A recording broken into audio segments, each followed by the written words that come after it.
win, they eventually will turn. Gold was up again today, up 48 cents as measured by the GLD. Yesterday it saw a gap higher and then a little bit of selling. Looked like it was going to be weak again today.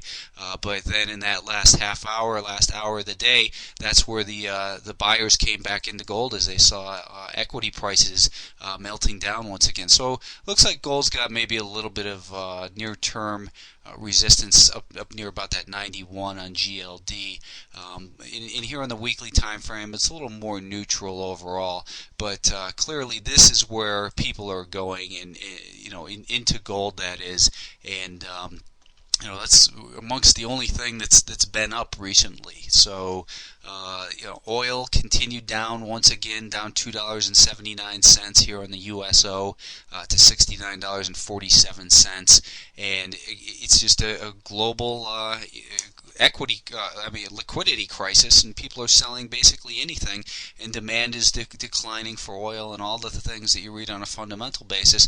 There's just no sign of a bottom in here. I was saying yesterday that I thought it needed to, maybe clear above this 74. If we could get this 5-day moving average to flatten out, then maybe it would be in for a tradable bounce like we'd seen over here, but still no signs of that. So it's okay to look for these bottoms, but wait until you see the signs before you actually commit your capital to any such turn.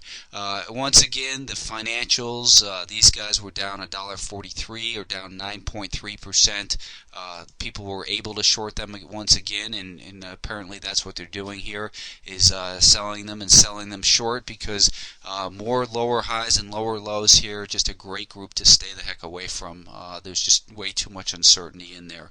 The Russell 2000, the IWM, finished today at 49.99, and that's just, to me, it's just truly, I hate to use the word unbelievable because it's right there in front of us and it happened, but the magnitude of this decline and how quick it came down and hit that target from this head and shoulders pattern, and that was a pretty conservative target actually. If you remember, if I take the actual height is this line right here, and take it from where it's broken down right here, we're right on it. So maybe it wasn't conservative. I don't know what I was referring to there.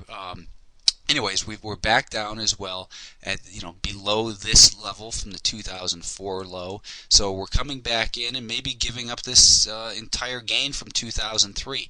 It's just amazing once again how quickly and how fast this thing is completely falling apart.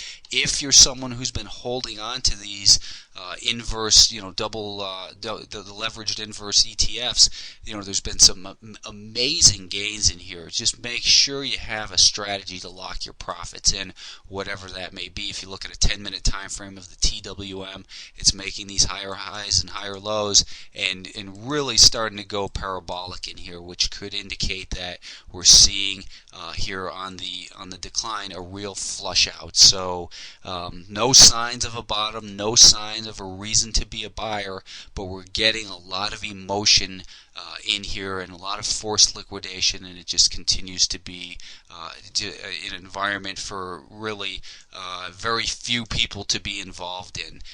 The NASDAQ 100, this one was down as well, obviously down 2.6%. Not as bad as the other markets, but still just a horrible decline, a broken market. If we look here at the monthly time frame, we can see that we've undercut the 2004 lows in here, and now where we are is back down to let's take a horizontal trend line here. We can see that we're down towards these levels from mid-2003, and no end in sight so far. At the end of the day, we saw a little bit of maybe short covering here, but no sign that the buyers have regained control. This market was holding up better than the rest of the market, and it was the S&P that really lagged during the day, and that's what I pointed out on the blog earlier on, is that the S&P was lagging, and then this market, once it started declining in there, again, it was the last hour and a half of the day where the sellers really showed up, and it just remains a very disciplined day traders environment.